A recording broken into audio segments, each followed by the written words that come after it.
네, 안녕하세요. 이번 동영상에서는 우리가 새로 10단원 외부성 externalities에 대해서 공부해 보도록 하겠습니다.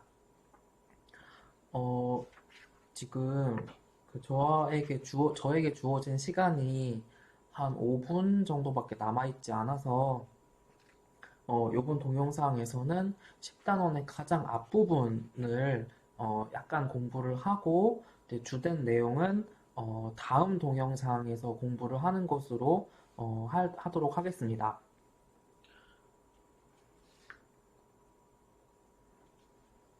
우리 교과서에서 일관되게 말을 하고 있는 것은 어, 일반적으로는 시장에게 맡겨두는 것이 시장의 수요와 공급의 어떤 작용에 맡겨두는 것이 희소한 자원, 서비스를 가장 효율적으로 분배하고 이제 그러한 과정에서 어떤 소비 이코노믹 웰빙을 증가시킬 수 있을 뿐만 아니라 어떤 스탠다드 오브 리빙, 개인들의 스탠다드 오브 리빙도 증가시킬 수 있다라는 입장입니다.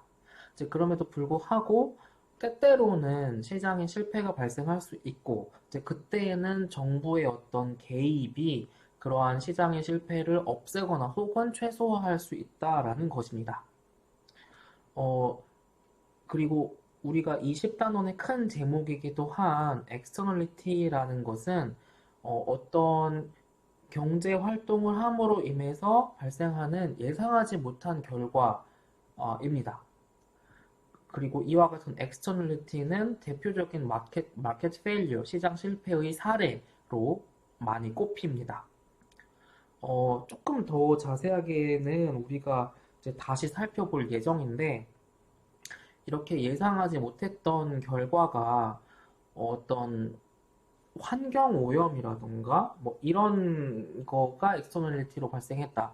그러면 이게 제3자에게 예상치 못한 피해를 주는 거죠. 그러니까 나쁜 영향을 주는 것을 이렇게 네가티브 엑스터널리티라고 하고 그렇지 않고 오히려 이 외부성이 좋은 영향, 좋은 어떤 결과, 어떤 좋은 영향을 미치는 경우도 있습니다.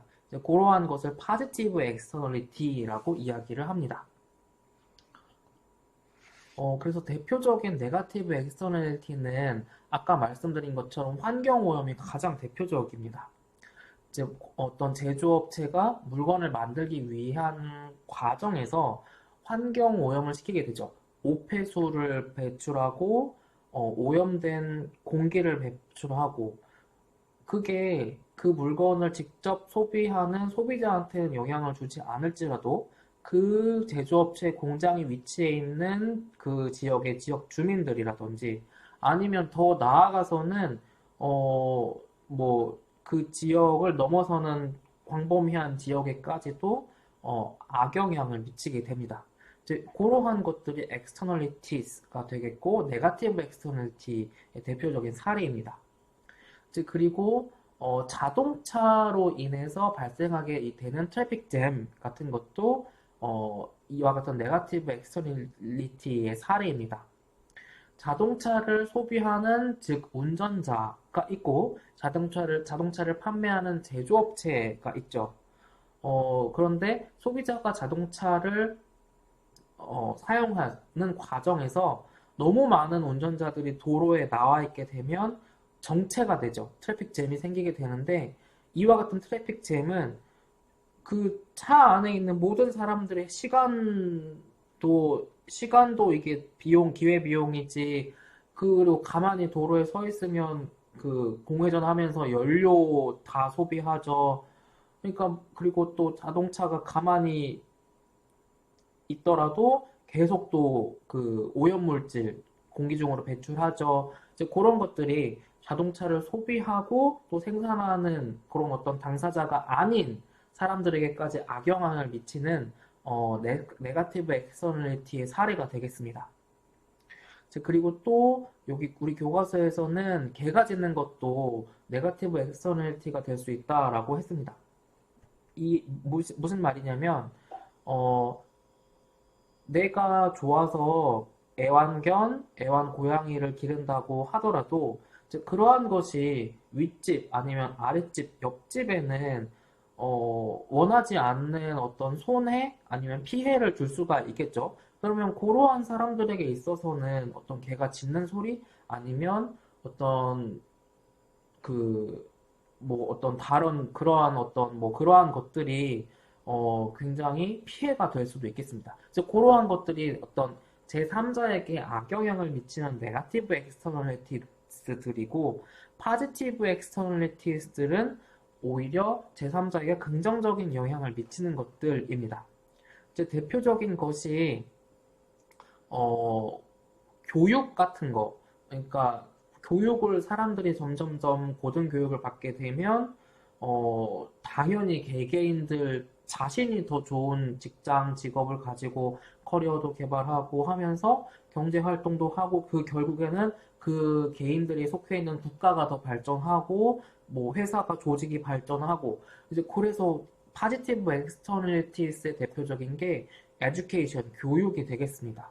그리고 뭐 이거 교육이랑 비슷한 건데 이제 그 대학원에서 갈 대학원에 진학하기로 하신 분들이 이제 몇 분 계신데 가시게 되면 하시게 될 연구 같은 게 대표적인 파지티브 엑스터널리티가 되겠습니다. 연구를 해서 뭐 네이처 사이언스 셀 같은 저널 의 연구 결과를 발표를 하면 이제 그것으로 끝나는 것이 아니라 이제 거기서 또 그것에 대해서 또 이제 후대 연구자 또 그 다음 연구자가 또 개선하고 또 발전시키고 또 새로운 것을 만들고 하죠. 그래서 그러한 것이 다 파지티브 엑스터널리티가 되겠습니다. 어, 시간이 많이 남지가 않아서 여기 강의 노트 4쪽까지만 보도록 하겠습니다. 그 여기 백신, 그러니까 어떤 예방 접종을 맞는 것에 대해서 이거는 뭐라고 생각하니? 라고 경제학자들한테 물어봤더니 백신을 맞게 되면 이러이러이러한 어떤 역효과가 날 수 있는 걸 막을 수 있는 입장에서 있기 때문에 백신은 굉장히 좋다라는 것이 거의 100% 경제학자가 동의하는 내용이었습니다.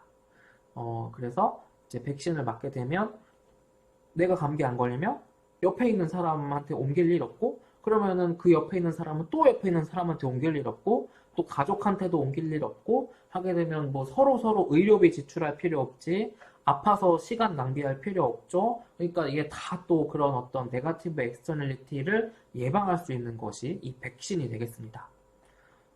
네, 그러면 시간이 초과가 되고 있어서 이번 동영상에서는 요렇게 초 10단원의 앞부분까지만 보고 자세한 내용을 다음 동영상에서 이어서 보도록 하겠습니다.